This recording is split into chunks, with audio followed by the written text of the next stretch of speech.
Morjens. Mä oon täällä Kaireella, vähän satelee vettä. Mä oivallisin, että mä en oikeastaan vaskauksesta puhunut juuri mitään tai sen kummemmin. Että ajattelin, että teen semmosen pienen vaskaus, no sanotaanko nyt tutoriaali. Mä hain tuolta tähän karretin vaskooliin vähän maata. Tää pitäisi olla ihan ok maata. Voi olla myös tyhjääkin. Katsotaan nyt mitä siinä on. Joo, me en esiseulunut mitenkään, ihan vaan lapiolla rouvisti raapasin kallion pinnasta ja ruvetaan vaskailemaan. Mä laitan tämän kameran tuohon, että näkyy kohtuu hyvin ja sitten puhun läpi niinku kaikki prosessit. Ja meillä ei tässä vaiheessa vielä mitään tehtynä, niin homma alkaa ihan sillä, että ensimmäiseksi kultahan voi olla nyt missä tahansa täällä vaskoolissa. Niin ensimmäinen homma meidän sekoittaa tätä mahdollisimman hyvin niin, että kulta painuu pohjalle. Otan vaan reilusti vettä. Veden sisällä melkein tuossa on tuo iso kivi, otetaan sen pois sieltä, sinne ei tarvitse siellä olla. Sekoitetaan vaan, ja tätä pelkästään saa sekoittaa niin rajusti kun kunhan ne hiekka lennää yli vielä kauheasti tässä vaiheessa.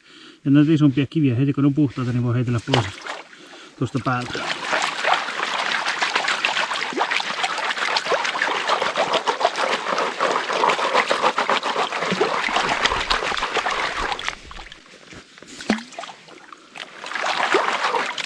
Onpas siellä kivi. No, kallion päältähän se olikin. Teräviä kiviä.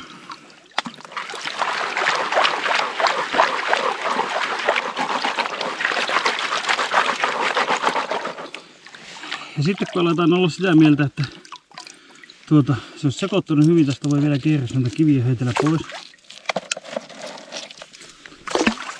Näin. Joo, tää on selvästi kalliomuruskaa, kun näin terävää. Ja seuraava vaihe on sitten tämmönen, lähdetään itse asiassa varsinaista huuhdontaa tekemään. Otetaan vähän vettä sinne, ravistellaan, sivuuttaa ja kallistetaan eteenpäin niin kauan kun alkaa ensimmäiset kivet tuolta melkein tipahtamaan tältä kärjestä. Ja sen jälkeen otetaan tämä huuhdantaliike on oikeastaan se kaikkein hankalin tässä, että jos mä onnistun nyt tälleen sivuttaa tämän vetämään, niin huomaatte, että vaskooli ei oikeastaan tee tälleen. Se ei liiku näin. Se pysyy aika lailla samassa kulmassa. Ja jos sitä kulmaa hakemalla hieman säätää sitä, että kuinka paljon minkä näköistä tavaraa tuolta hulta saa pois. 2-3 huuhdontaa. Otapa vielä uskoisin. Tämä ei ravistelen tuohon eteen. Näin ja eestäpäin. Idea on, että tuolta tulee vesiaalto, joka käy täällä jotakuinkin täällä takana. Tuo kivi poistuu. Kannattaa aina tosiaan ottaa vaskooli vettä ja huuhella tuo kivi, ettei siinä ole mitään. Niin aalto käy täällä takana, tulee pois ja vie mennessä aina pikkusen tästä päältä kevyttä. Eli otetaan vieläkin.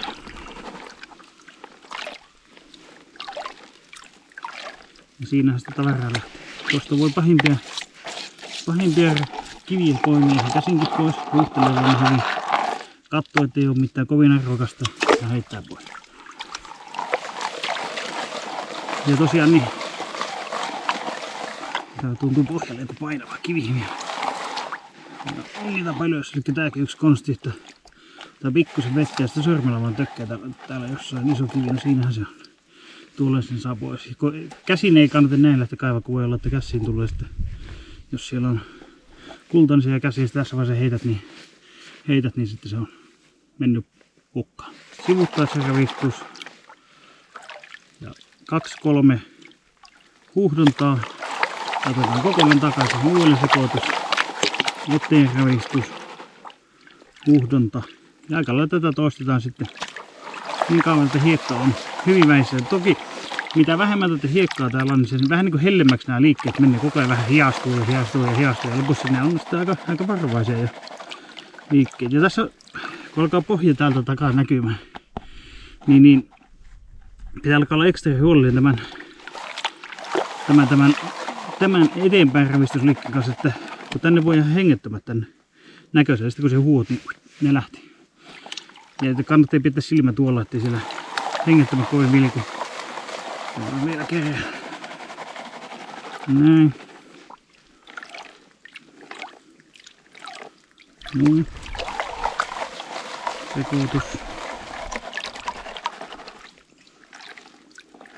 Itse asiassa tässä vaiheessa me en enää edes päästä tuota aaltoa tonne ihan taakse. Koska se voi alkaa olla jo kultamaita. Näkyy sen verran rautahiekkaa siellä, että siellä voisi periaatteessa hengettömiä olla.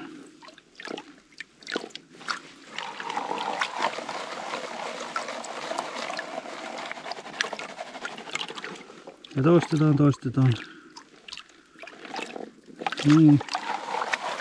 Tässä voisi kiviä poimia täältä pois, eli vetää tänne yhteen reunaan.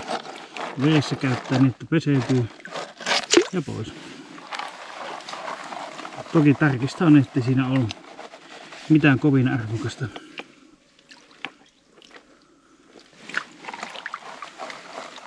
Vielä on yksi kivi.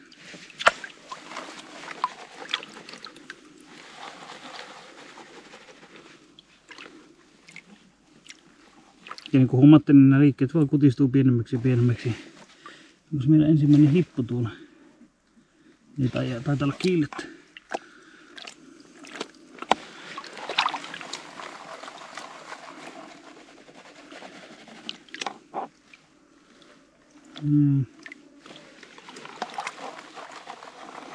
Ja loppua kohti niin liikkeet muuttuu varovaisemmaksi ja varovaisemmaksi.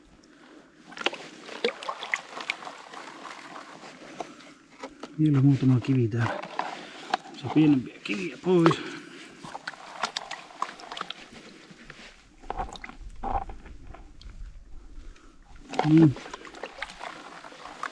Ja kulta pysyy yllättävän tiukasti tuolla pohjalla.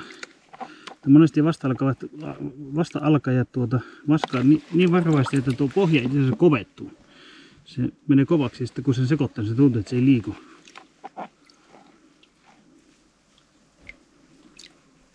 Näin kästi.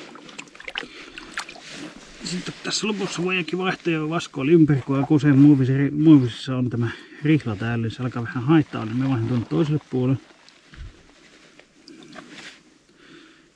Ja sitten nyt täytyy olla jo varovainen, kun ei ole rihloja, niin päästellään pikkuisen. Tässä vaiheessa ei enää tarvitse sekoittaa, niin kauan kun näkee, että mitään ei ole menossa, niin voi huuhtua. Tai jos alkaa epäilyttämään, tietenkin sitten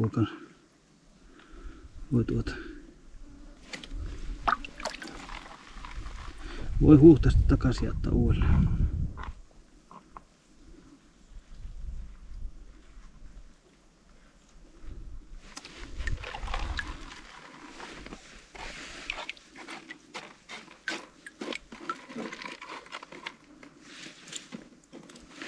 Poimin täältä näitä pikkukiviä pois.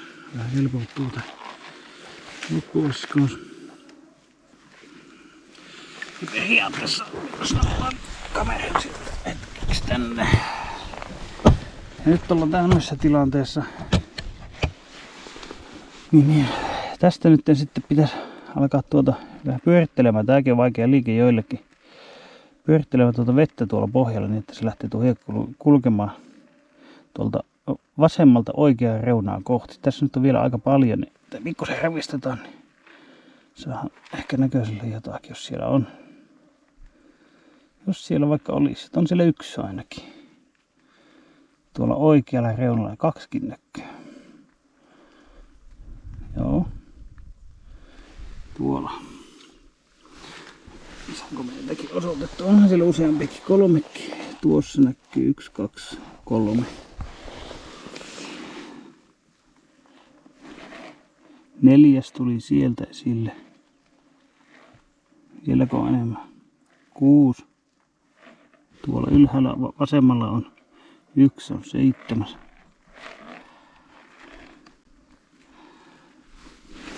Ai, se äsken poihkättä. No, mutta se ei ollut suinkaan tyhjä vasko. Oli tuossa on nyt itse asiassa aika komeasti leijassa. Saisinko me veettyä sormella vähän? Laitetaan vettä päälle.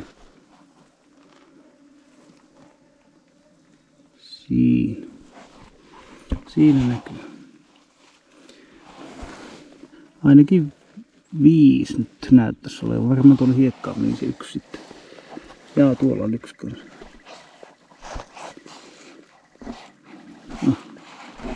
Siinä. Semmonen. Sillä lailla huuhdataan kultaa. Nyt en tiedä, että ja osaatte. Ja sama periaate oikeastaan toimii kaikilla vaskoileilla. Mikä oli vähän loivempi niin kuin tämä vaskoolin sivuprofiili, niin sitä paremmin täytyy sekoittaa ja olla varovaisempi. Se on liukkaampi. Tietenkin materiaali vaikuttaa. Muovi vähän vastustaa liukumista. Tai aika usein, ainakin jonkun ajan käytön jälkeen, kun se vähän karhenee kivien raapiessa sitä. Pelti on tosi liukas. Jos tämmönen homma oli hyvä ja lisää tämmöiset vaskaustouhut kiinnostaa, niin ei mitään muuta kuin kanavaa seuraamaan, jos ei ole seuraaja, painelemaan niitä peukku ylös ja alas nappeja mielin määrin. Katsotaan seuraavaa kertaa.